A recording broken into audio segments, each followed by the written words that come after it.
Hey guys, welcome back to my YouTube channel. So இன்னைக்கு இந்த வீடியோவில் நம்ம எதை பற்றி பார்க்க போகிறோம்னு கேட்டிங்கன்னா Nmap-ஓட ஹோஸ்ட் டிஸ்கவரி மெத்தட் பார்ட் 2. ஓகேங்களா, பார்ட் 1 வந்து நம்ம ஆல்ரெடி வந்து வீடியோ அப்லோட் பண்ணியாச்சு. நீங்கள் பார்க்கலடா, நான் மேலே ஐக்கானில் லிங்க் தரேன். கூடவே வந்து பார்த்தீங்கன்னா கடைசியில் எண்ட்லேயும் ஒரு லிங்க் தரேன். ஸோ அங்கே வந்து பார்த்துக்கோங்க. ஸோ அப்போ தான் அந்த ஃபஸ்ட்டு இப்போ பார்ட் 1 வீடியோ பார்த்தா தான் உங்களுக்கு வந்து பார்ட் 2 வீடியோ ஓரளவுக்காச்சும் புரியும். ஸோ அதனால தான் சொல்கிறேன், நீங்கள் வந்து இந்த வீடியோ முடிஞ்சதுக்கப்புறம் அந்த வீடியோவும் போய் பார்த்துக்கோங்க. அப்போ வந்து கரெக்டாக உங்களுக்கு ஈக்குவலைஸாக புரிஞ்சிடும். ஸோ இன்றைக்கி வந்து பார்த்தீங்கன்னா பார்ட் 2 வீடியோ பார்க்க வரும். பார்ட் 2 வீடியோவில் நம்ம எதை பற்றி பார்க்க போகிறோம்னு கேட்டிங்கன்னா, இதுக்கு முன்னாடி ஹோஸ்ட் டிஸ்கவரி மெத்தடை நார்மலாக பார்த்துருப்போம். ஆனால் இப்போ வந்து நம்ம எப்படி பார்க்க போகிறோம்னா, பேக்கெட்ஸ் வந்து டிஃபரன்ஸ் மூலியமாக பார்க்க போகிறோம். அதாவது ஸ்கேன் டெக்னிக்ஸ் யூஸ் பண்ணி நம்ம வந்து ஹோஸ்ட் டிஸ்கவரி மெத்தட் பார்க்க போகிறோம். அதாவது இதுக்கு முன்னாடி எப்படி பார்த்துருப்போம்னா, வெறும் போர்ட் ஸ்கேனிங் மட்டும் தான் பார்க்கணும், ஹோஸ்ட் டிஸ்கவரி வேணாம், ஹோஸ்ட் டிஸ்கவரி வேணும், போர்ட் ஸ்கேனிங் வேணாம், அந்தமாதிரி சொல்லிட்டு தனித்தனியாக பார்த்துருப்போம். பட் இப்போ நம்ம எப்படி பார்க்க போகிறோம் கேட்டிங்கன்னா, ஸ்கேன் டெக்னிக்ஸ் யூஸ் பண்ணி பார்க்க போகிறோம். லைக் வந்து டிசிபி ஸ்கேன் பண்ண போகிறேன், யூடிபி ஸ்கேன் பண்ண போகிறேன், ஆக்ஸ் ஸ்கேன் பண்ண போகிறேன், அதுக்கப்புறம் பார்த்தீங்கன்னா ஏஆர்பி ஸ்கேன் பண்ண போகிறேன். இது மூலிமா நம்ம வந்து இப்போ ஹோஸ்ட் டிஸ்கவரி பண்ண போகிறோம். ஸோ அது ரொம்ப சிம்பிள் தான். இந்த வீடியோ வந்து கொஞ்சம் ஷார்ட்டாக தான் இருக்கும். ஓகேங்களா, ஸோ அதனால் ஒரு 6 to 7 மினிட்ஸ் இல்லைனா 5 மினிட்ஸ் வரைக்கும் தான் வரும். ஓகேங்களா, ஸோ அதனால் வந்து வச்சுக்கோங்க. ஏன்னு கேட்டிங்கன்னா, ஒயர்ஷார்க் டூலில் வந்து நம்ம இதை இன்ட்ரெஸ்ட் பண்ணி பார்க்கணும். ஆனால் ஒயர்ஷார்க் டூல் வந்து நான் ஃபஸ்ட்டே டிஸ்க்ளைமர் கொடுத்துறேன். ஒயர்ஷார்க் டூல் வந்து ஒரு சின்ன பக் மூலியமாக வந்து பார்த்திங்கன்னா எந்த ஒரு ரிசல்ட் கொடுத்தாலுமே நம்மளுக்கு வந்து பேக்ரவுண்டில் அந்த ரிசல்ட்டுக்கான ஆன்சர் வர மாட்டேங்குது. அந்த ஒரே ஒரு ரீசனுக்காக நம்ம இன்றைக்கி ஒயர்ஷார்க் பார்க்காம வெறும் கமெண்ட்ஸ் மட்டும் தான் பார்க்க போகிறோம். ஸோ ரிசல்ட் எல்லாமே சேமாக தான் வரும், பட் கமெண்ட்ஸ் மட்டும் கொஞ்சம் டிஃபர் ஆகும். ஸோ அது மட்டும் நம்ம என்னென்னு பார்க்கலாம். ஓகேங்களா, ஸோ இப்போ ஃபஸ்ட்டு பார்க்க போகிற கமெண்ட் என்னன்னு கேட்டிங்கன்னா, நான் அனுப்ப போகிற பேக்கெட்ஸ் அனுப்ப போகிற ஹோஸ்ட் டிஸ்கவரி மெத்தட் எனக்கு ஸ்டெல்த் ஸ்கேன் மூலிமா பண்ணணும். ஸ்டெல்த் ஸ்கேன் மூலிமா எனக்கு ஹோஸ்ட் டிஸ்கவரி மெத்தட் பண்ணணும். ஸோ அதுக்கான கமெண்ட் எப்படி இருக்குன்னு கேட்டிங்கன்னா, இதுதான் பார்த்தீங்கன்னா அதோட கமெண்ட். ஸோ இந்த இடத்துல மட்டும் மைனஸ் எஸ்ன்னு போட்டுக்கணும், கேபிட்டல் எஸ்ன்னு போட்டுக்கணும். ஸோ இதுக்கான மீனிங் சொல்கிறேன். Nmapன்றது நெட்வொர்க் மேப்பிங் டூல். ஸோ நம்ம யூஸ் பண்ண போகிற ஒரு டூல். ஓகேங்களா, ஸோ எஸ்என் கமெண்ட் ஏன் நான் சூஸ் பண்ணியிருக்கேன், பார்ட் 1 நீங்கள் பார்த்துருந்தீங்கன்னா இந்த எஸ்என் கமெண்ட் போட்டிருப்பேன்.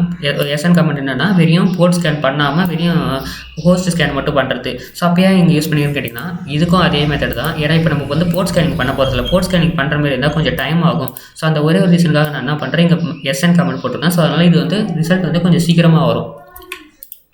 அதுக்கப்புறம் வந்து ஐபி அட்ரஸ், எந்த ரேஞ்ச் ஐபி அட்ரஸ் நம்மளுக்கு ஸ்கேன் பண்ண போகிறோமோ அந்த ரேஞ்ச் அட்ரஸ் கொடுத்துட்டு ஸ்டெல்த் ஸ்கேன் மூலிமா நம்ம வந்து பேக்கெட் சென்ட் பண்ண போகிறோம். ஸோ அதுக்கான கமெண்ட் தான் இது.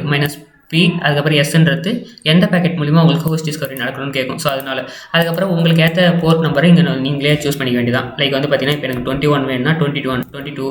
ஸோ இதுமாரி சூஸ் பண்ணிவிட்டு நீங்கள் என்ன பண்ணணும், அப்படியே என்டர் கொடுக்க வேண்டியதான். என்டர் கொடுத்தோடனே பார்த்தீங்கன்னா ஹோஸ்ட் வந்து அப்பில் இருந்தால் அப்புன்னு காமிக்கும், டவுனில் இருந்தால் டவுன் காமிக்கும். பட் ஆனால் இது வந்து நம்ம நார்மலாக பார்க்குற மாதிரி இருந்தால் பேக்ரவுண்டில் ஒயர்ஷார்க் டூல் மூலிமா பார்த்துருப்போம். ஆனால் ஒயர்ஷார்க் டூலில் ஏன் பக்குன்னு நான் ஃபஸ்ட்டு காமிக்கிறேன் பாருங்கள். இங்கே வந்து நம்மளுக்கு ரிசல்ட்டு மோஸ்ட்டாக வரமாட்டேங்குது. ஓகேங்களா, ரிசல்ட் வந்தாலும் என்ன ரிசல்ட் வருதுன்னு கேட்டிங்கன்னா, ஃபுல்லாகவே டிஎன்எஸ் ரிசல்ட்டாக வருது. ஸோ அந்த ஒரே ஒரு ரீசனுக்காக தான் இதை பக்குன்னு சொன்னேன். ஏன்னா வேறு ரிசல்ட்டே எதுவும் வர மாட்டேங்குது. எது டைப் பண்ணி என்டர் பண்ணாலுமே நம்மளுக்கு பக்காக வருது. எப்படின்னா டிஎன்எஸ் தான் வந்துட்டு இருக்குது. ஸோ அந்த ஒரே ஒரு ரீசனுக்காக மட்டும் தான் நான் வந்து இதை பக்குன்னு, அதனால தான் வீடியோ ரொம்ப ஷார்ட்டுன்னு. இது வந்து நம்ம பிரச்சனை இல்லை, ஸ்கேனுடைய மெத்தட்லேயும் பிரச்சனை இல்லை. இது வந்து ஒயர்ஷார்க்கோட இன்டர்செப்டிங்கில் கொஞ்சம் லைட்டாக பிரச்சனை இருக்குது. ஸோ அந்த ஒரே ஒரு ரீசனுக்காக மட்டும்தான். இப்போ நெக்ஸ்ட் வந்து பார்த்திங்கன்னா, இதே மாதிரி ஸ்கேன் தான். பட் இதுக்கு முன்னாடி வந்து இப்போ ஸ்டெல்த் ஸ்கேன் மூலிமா நம்ம வந்து பண்ணோம். பட் எனக்கு வந்து இப்போ ஸ்டெல்த் ஸ்கேன் பண்ண தேவையில்லை. எனக்கு டிசிபியோட ஆக்ஸ் ஸ்கேன் மூலிமா எனக்கு டிஸ்கவரி மெத்தட் பார்க்கணும். ஓகேங்களா, ஸோ அதுக்கான கமெண்ட் இப்போ நம்ம வந்து டைப் பண்ணி என்டர் பண்ணுவோம்.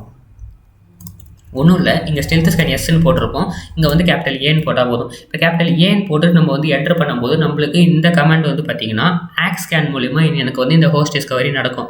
ஸோ இப்போ ஹோஸ்ட் டிஸ்கவரி வந்து ஏற்கனவே நம்ம வந்து பண்ணிட்டோன்றதுனால, அதாவது 1 to 5 நம்ம ஏற்கனவே பண்ணிட்டோன்றதுனால நான் 10 to 40 டைப் பண்ணி என்டர் பண்ணுறேன். இப்போ வந்து நம்மளுக்கு சில கமெண்ட்ஸில் டிஃப்ரென்ஸ் வரும். ஸோ இங்கே வந்து பார்த்தீங்கன்னா 10.0.10.47 மட்டும் ஒர்க் ஆகிருக்கு. ஏன்னு கேட்டிங்கன்னா, நம்மளுக்கு மெட்டாஸ்பிளைட்டபிள் சர்வரோட ஐபி அட்ரஸ் இது தான். நம்ம கூட கனெக்ட் ஆகிற சிஸ்டமில் 10 to 50 ரேஞ்சில் 47 ஐபி அட்ரஸ் ஒன்றே மட்டும் தான் ஆனில் இருக்குது. அந்த ஒரே ரீசனுக்காக நம்மளுக்கு இது வந்திருக்கு. ஸோ நான் திரும்பி இங்கே வந்து பாருங்கள், இப்போ நான் காமிக்கும் போது நம்ம வந்து அதே டிஎன்எஸ் மட்டும் தான் வந்திருக்கு, வேறு எந்த ப்ரோட்டோக்காலும் இங்கே ஒர்க் ஆக மாட்டேங்குது. ஸோ அந்த ஒரே ரீசனுக்காக தான் பக்குன்னு. ஓகேங்களா, ஸோ நம்ம ஒரு தடவை பிங் கமெண்ட் போட்டு பார்ப்போம். பிங்கு 10.0.10.47 போட்டு பார்ப்போம். ஸோ நம்மளுக்கு வந்து பிங் ஆகுது. ஸோ அப்போ நம்மளுக்கு நெட்வொர்க்லாம் கரெக்டாக தான் ப்ராப்பராக தான் கன்ஃபிகரில் இருக்குது. பட் ஆனால் அந்த ஒயர்ஷார்க் மட்டும் ஒரு பக் இருக்குது. அந்த ஒரே ஒரு நாள் தான் இந்த வீடியோ ரொம்ப ஷார்ட்டாக போக போகுது. ஓகேங்களா, ஸோ அதனால் நம்மளுக்கு வந்து ஒயர்ஷார்க் தேவையில்லை. ஸோ அதனால் நான் ஸ்கிப் பண்ணிவிட்டு எக்ஸிட் கொடுத்துட்றேன். ஓகே, இப்போ வந்து பார்த்தீங்கன்னா நெக்ஸ்ட் கமெண்ட், 3வது கமெண்ட். ஸோ இதுக்கு முன்னாடி என்னென்ன பார்த்தோன்னா, டிசிபியோட 2 ஹோஸ்ட் டிஸ்கவரி மெத்தட் பார்த்தோம். டிசிபியோட சிங்க் டிஸ்கவரியும் ஆக்ஸ் டிஸ்கவரியும் பார்த்தோம். பட் இப்போ நம்ம என்ன பார்க்க போகிறோம்னா, டிசிபியோட, அதாவது டிசிபின்னு சொல்ல முடியாது, யூடிபியோட டிஸ்கவரி மெத்தட் பார்க்க போகிறோம். ஓகேங்களா, ஸோ அதுக்கான கமெண்ட் ரொம்ப சிம்பிள் தான். இப்போ நம்ம என்ன கமெண்ட் பார்க்குறோமோ அதே மாதிரி கமெண்ட் தான். பட் அந்த கேபிட்டல் ஏ கேபிட்டல் எஸ்ன்னு பார்த்தீங்கன்னா அந்த இடத்துல மட்டும் தான் மாற்றணும். இப்போ யூடிபினா யூடிபியோட first letter capital U, so அப்போ இது வந்து இப்போ யூடியூப்பில் ரன் ஆக போகுது. நான் என்டர் பண்ணுறேன். யூடியூப்பில் ரன் ஆகும்போது பார்த்தீங்கன்னா எந்த மிஷின் இருக்கோ அந்த ஐபி அட்ரஸ் தான் காமிக்க போகுது. பட் ஆனால் பேக்ரவுண்டில் யூடிபிஆர் ரன் ஆகி வந்திருக்கும். அதாவது ஒயர் ஷார்க்கு ப்ராப்பராக ஒர்க் ஆகி இருந்தால் யூடிபிஆர் ரன் ஆகி வந்திருக்கும். பட் இப்போ வந்து பார்த்தீங்கன்னா ஒயர் ஷார்க் வந்து கொஞ்சம் எரர்ன்றதுனால நம்மளால் அதை பார்க்க முடியல. ஓகேங்களா? இங்கே வந்து பார்த்தீங்கன்னா இந்த ப்ராசஸ் ஃபுல்லாகவே இப்போ வந்து யூடிபி மெத்தட் மூலிமா ஹோஸ்ட் டிஸ்கவரி நடந்துன்னு இருக்குது. அது மட்டும் தான் இப்போ இங்கே வந்து டிஃபரன்ஸ் இருக்குது மற்ற ஸ்கேனிங்க்கும் இந்த ஸ்கேனிங்க்கும். ஏன்னா டிஃபால்ட்டாக வந்து பார்த்தீங்கன்னா ARP protocol, DNS protocol, HTTP protocol அந்தமாரி ப்ரோட்டோகால்லாம் நிறையா யூஸ் ஆகி அது மூலிமா நம்மளுக்கு வந்து ஸ்கேன் பண்ணி கொடுக்கும். பட் நம்மளுக்கு அந்தமாரிலாம் எனக்கு ஸ்கேன் பண்ணி தேவையில்ல. எனக்கு வந்து இப்போ ஸ்கேனிங் டெக்னிக்கில் நான் கொடுக்குற ஸ்கேனிங் கமெண்ட் மட்டும் ஒர்க் பண்ணித்தா அப்படின்னு சொல்லிட்டு நம்ம கொடுக்குறது தான் வந்து பார்த்தீங்கன்னா இந்த -PU கமெண்ட், PS கமெண்ட் அதெல்லாம். ஓகேங்களா? ஸோ இப்போ நம்ம 3வது கமெண்ட் என்ன பார்க்க போகிறோன்னு கேட்டிங்கன்னா, சரி 4வது கமெண்ட் வந்து பார்த்தீங்கன்னா ஆர்ப் டிஸ்கவரி, அதாவது ஏஆர்பி ப்ரோட்டோகால். ஏஆர்பி ப்ரோட்டோகால் என்னன்னு தெரியலனா ரொம்ப சிம்பிளாகவே நான் சொல்கிறேன். ஏஆர்பின்றது அட்ரஸ் ரெஸ்ட்ரிக்ஷன் ப்ரோட்டோகால். ஓகேங்களா? இது மோஸ்ட்டாக எதுக்காக யூஸ் ஆகும்னு கேட்டிங்கன்னா, ஐபி அட்ரஸ் வச்சு மேக் அட்ரஸ் கண்டுபிடிக்கிறதுக்காகவும், மேக் அட்ரஸ் வச்சு ஐபி அட்ரஸ் கண்டுபிடிக்கிறதுக்காக தான் ஒர்க் ஆகும். ஆனால் ஏஆர்பின்றது ஒரே ஒரு ப்ராசஸ், ஐபி அட்ரஸ் வச்சு மேக் அட்ரஸ் கண்டுபிடிக்கிறது. அப்போ மேக் அட்ரஸ் வச்சு ஐபி அட்ரஸ் கண்டுபிடிக்கிறது எதுன்னு கேட்டிங்கன்னா, ஏஆர்பியோட reverse version RARP, reverse address restriction protocol. ஓகேங்களா? இது மோஸ்ட்டாக நம்ம சிஸ்டமுக்கும் ரவுட்டருக்கும் நடக்கிற ஒரு சின்ன ப்ராசஸ். இது எல்லாமே இதெல்லாம் நான் வந்து நெட்வொர்க் கான்செப்ட்டில் போட்டிருக்க மாட்டேன். பட் ஏஆர்பி ப்ரோட்டோகாலோட வீடியோ கூடிய சீக்கிரத்தில் வந்து பார்த்தீங்கன்னா அப்லோட் ஆகும் சேனலில். ஸோ அது வரைக்கும் கொஞ்சம் வெயிட் பண்ணுங்க. இப்போ நம்ம 4வது கமெண்ட் பார்ப்போம். 4வது கமெண்ட் என்னன்னு கேட்டிங்கன்னா Nmap. அதுக்கப்புறம் நம்ம எந்த ஐபி அட்ரஸ் இப்போ ஸ்கேன் பண்ண போகிறோமோ அந்த ஐபி அட்ரஸு 10.121/24 ஆர் ப்ரோட்டோகாலில் ஆர்ன்னு கொடுக்கணும். ஸோ இப்போ வந்து நம்ம டைப் பண்ணி என்டர் பண்ணுவோம். ஸோ இப்போ வந்து பார்த்தீங்கன்னா பேக்ரவுண்டில் நம்மளுக்கு ஆர் ப்ரோட்டோகால் ரன் ஆகும். ஓகேங்களா? ஸோ இதை வந்து பார்த்தீங்கன்னா இது ஒயர் ஷார்க்கில் காமிக்கிறதுக்கான வாய்ப்பு இருக்குது. ஸோ அதனால் நம்ம வந்து ஒயர் ஷார்க் டூல் ஆன் பண்ணிவிட்டு நம்ம இதை வந்து ஓப்பன் பண்ணி பார்ப்போம். ஸோ ஒயர் ஷார்க் டூல் வந்து இப்போ பேக்ரவுண்டில் ரன் ஆகின்னு இருக்குது. ஸோ இப்போ வந்து பார்த்தீங்கன்னா ETH0 நான் வந்து ஓப்பன் பண்ணுறேன்.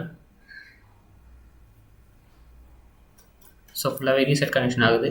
இங்கே வந்து பார்த்தீங்கன்னா ஏஆர்பி ப்ரோட்டோகால் ப்ராப்பராக ஒர்க் ஆகுது. எந்தெந்த சிஸ்டமுக்கு லோக்கல் நெட்ஒர்க்கில் அதுக்குள்ளே நம்மளுக்கு ரிசல்ட் வந்துடுச்சு. அந்த ஒரே ஒரு ரீசன்னால நம்ம திரும்பியும் ஏஆர்பி ப்ரோட்டோகால் ரன் பண்ணுவோம். ஸோ நான் என்டர் பண்ணுறேன். என்டர் பண்ணிட்ட உடனே நம்ம பேக்ரவுண்டில் போய் பார்ப்போம். ஸோ ஏஆர்பி ப்ரோட்டோகால் மட்டும் தான் போகுது. ஓகேங்களா? வேறு எந்த ப்ரோட்டோகாலும் போகல.